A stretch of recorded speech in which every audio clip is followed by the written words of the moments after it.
welcome to Bestie Hotline. Bring, bring. I'm Kate Reeves. And I'm Gemma Peanut. And I have 4 more days of being 39. Oh my God, she's cresting 40. I'm not even cresting. I'm on the downhill slope. Oh no, you're not there Into 40, yet. down a slide. It's fine. It was happy. Was it? Okay. Yeah. All right. I was more like cresting like upwards, you know. Oh, and for you, okay. it's like, yeah. Whee! She's on the precipice. Fine. About to take the leap Yep. into her next decade. Yeah. That's exciting. Very excited. My word. Got my little party next weekend. You sure do. It's very exciting. Feeling all prepped and excited and sorted. Yeah, but it's school holidays, so you know, it's a vibe. It's always a vibe. Yeah. Anyway, it's not about me today. No, it's not. Today is about the DL. And someone, Gem, because it's my birthday and they know I love it so much, someone has called the Bestie Hotline. Oh, we've got a vocal voice note. They're our favourite kinds of dilemmas, and we can't wait to squeeze these and turn it into dilemonade. All right, so who has called the Bestie Hotline today? Hi, Gem and Revs. Do you know what I don't have time for is feelings of rejection. So for context, I have a 4-year-old and a 7-year-old, and I am doing my best to branch out to parents of my children to create play dates and outside of school play experiences. I just get so anxious when putting myself out there, and then when I don't get responses and just plain and simply get ghosted, it's really hard for me to deal with, and I'm so conscious of not wanting to project that onto my daughter who's innocently just wanting to play. And I know you've spoken a lot about these types of themes on the podcast before. What I don't have time for is the impact it's having, the mental load that's falling on me around this, and the inner child stuff that comes up in those moments and how to deal with that. So I'm seeing a psychologist, and I find that as a really useful outlet. But to be honest, sometimes when life happens, for example, my psychologist might cancel on me and these feelings just whoosh right back up. And it's just this ongoing inner child work that we're constantly doing as mums alongside parenting and all the things. I'd love to hear your thoughts on this. I just so relate.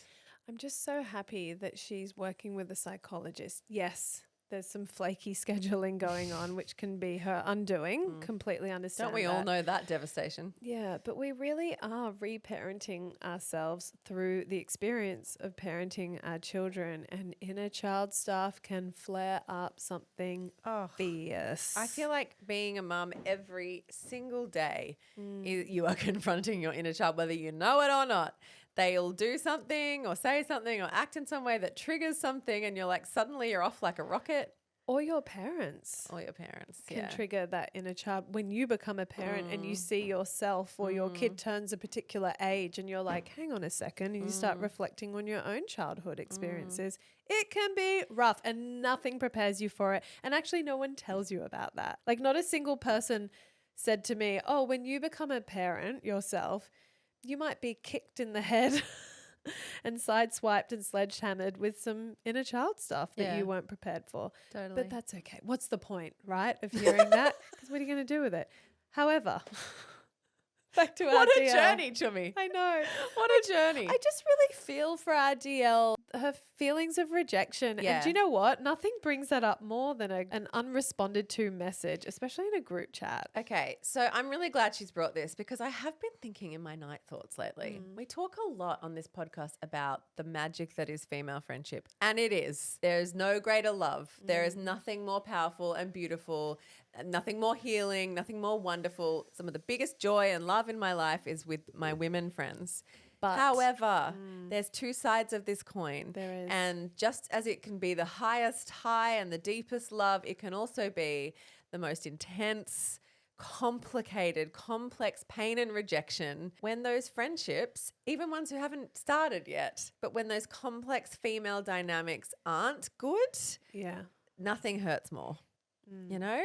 And the hardest thing about being hurt in a female friendship capacity is it's almost like a silent pain. Yeah. Because you're not in a relationship with them like you are with your romantic partner. You're not married. You almost minimize your pain because you're like, well, they don't owe it to me. Whereas you kind of have expectations of what it is for someone to be your life partner and your husband in society by standards. but not with female friendship. So no one actually gets held to account for anything. So it's very unsettling when you're sitting with that kind of icky swimming. It's almost like a slow burn pain in a way. It definitely is. Because it's those micro rejections and there's nowhere to vent your hurt, because it almost feels absurd, right? In a way, to be like, oh my God, she didn't reply to my WhatsApp. Yeah. I threw out an offer for a play date and I got Been left rejected unread, yeah. again and again and again. And it feels silly to say it out loud. I think what we have to remember that we talk about again and again, when maybe you move to another town, or you're starting again, or you've gone rural, or you're moving cities, whatever, whenever or your kids start school and it's a whole new community, it will be scary to put yourself out there, and there will be rejections. I can almost promise you it's nothing to do with you. Like, it 90% of the time is nothing to do with you. And again, this is that two-sided coin. We always go, oh, well, everyone's got a lot going on. But also, everyone's got a lot going on. Yeah. It can be both and it can be not it. You know what I mean? But I think it's like dating, which, take yourself back to the black and white days. If you can remember, I was only there 3-ish years ago. You kind of got to cast out a lot of lines before you get a hook, you know? And yeah, it hurts every time that it doesn't come back. It's like, okay, that was embarrassing, or that didn't take off, or whatever. But like, it's just a numbers game, and you will find those mum friends. Have you tried the Facebook group? I don't know where you are. Yeah, but like, that's a really good idea. Many DLs have made really good friends through the DL community just by writing in the Facebook group, hi guys, I'm in Caloundra, you know? Yeah, just putting it out just there. Putting out there. Are there any other DLs? Would you like to meet up? And, you know, I've got my kids at this age, and it has worked, you know? Yes. And it's a really non-threatening, non-rejecty way to be, you know, to put yourself out there and see if you can find some friends. I do get, though, that like, if you're in your school community, it's a finite number of mums, and you want to pick someone who your kid is friends with or whatever. Don't want to diminish, you know, it can be really, really hard. And obviously it's taking up a lot of your mental space because you're massively working with a psychologist. You said you've got a lot of mental load over this. What is there a way you can, I don't know, put that down? Yeah, I mean, I'm wondering if our DL's inner child is also then making her worried about her 7-year-old. Well, she said that she's trying not to project onto her daughter. Okay, yeah. Thank you for reminding me. Yeah. Yes, okay. Well, good on you for working on that, because I assure you the rejection you're feeling by other parents not accepting or taking you up on the offer of a play date is nothing to do with her, and she's not experiencing that rejection. She's not in the text.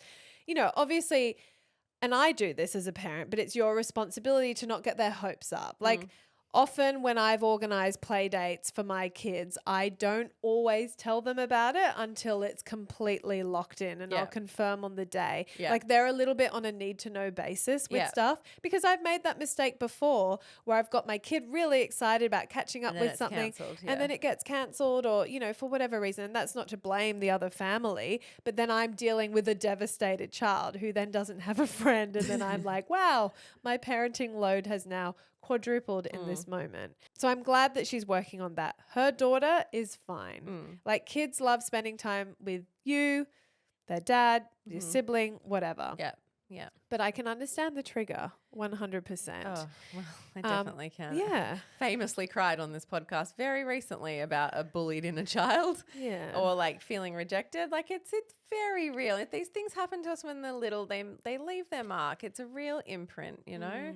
So holding so much space for you with that, like, it sounds to me like you actually have really good insight psychologically. Yeah. And that is going to get you a long way. Like, it hurts to wade through this corridor, you know, of like getting the insight, but it will stop hurting and you don't have to go through it again, you know? But also I want to kind of echo what Revs was saying and really encourage you to keep trying. keep Keep throwing trying. out those offers because Yeah. your offers might end up being a lifeline for another mum. You just don't know it, that maybe the timing isn't right or there's some alignment that needs to happen that's going on that you're not aware of. And it's very easy to take personally. I think the best reframe is that, okay, it's not about me because it often isn't. We Almost personalize always. everything all the time, but actually it's their stuff. They're busy. And you can, it's generous to extend empathy and go, okay, they've just got a lot going on because people. Well, they're anxious. People get anxious about new friendships. Absolutely, all the time.